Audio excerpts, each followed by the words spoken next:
Okay, we are not only finishing up Chapter 9 of The Rape of the Mind, but we are also finishing up Part 2 of the book. The body takes over. The great group of psychosomatic reactions, although they are no mystery, are more difficult to explain. Let us look at an example which may make this phenomenon more clear. In my hometown in Holland, after a few bombardments during the Second World War, an epidemic of bladder disease broke out. At least that was the first explanation. People suffered from the need to urinate so often that their sleep was disturbed. Almost no one had a full night's rest.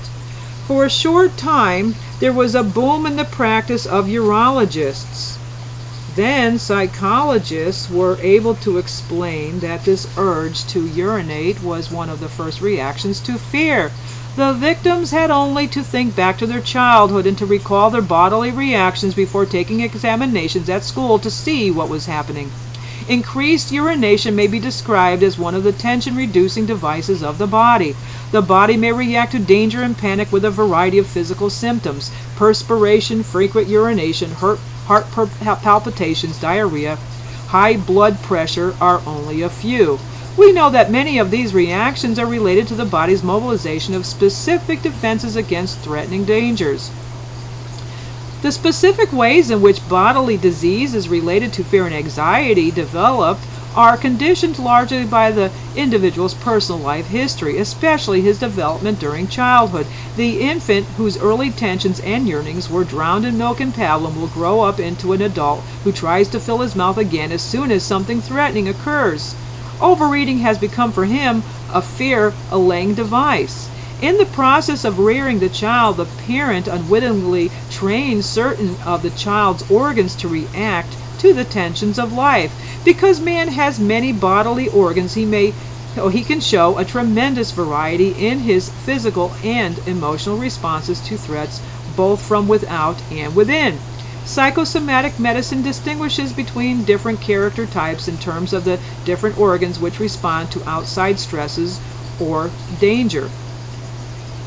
There is the ulcer type, the asthma type, the colitis type, the heart failure type. Each of these types shows a different reaction to the same battle, the battle against fear. Feelings of social tension may be expressed in various organic diseases. In acute fright, however, certain organs of the body more commonly react than others. As we saw in our earlier example, the need for frequent urination is a nearly universal reaction to fright. The upset stomach is another almost universal fear reaction. During the Second World War, a medical team looked in vain for the bug causing an unknown intestinal disease among American soldiers who were preparing to land on one of the enemy islands in the Pacific. The doctors and biologists searched and searched. They found nothing. The mysterious disease vanished as suddenly as it appeared after the invasion began, and the soldiers were able to discharge in action the tension of waiting for the invasion. These men were not strange or abnormal in any way. Even when one consciously accepts the challenge of danger and is prepared to face it, counter forces in the body may defeat the mental effort. The mind wants to be brave, and the body escapes into disease. Consistency of child rearing, emotional security at home, and lifelong conditioning to acceptance of the various challenges of life, all these are the factors that determine how we will react when we are put to the test.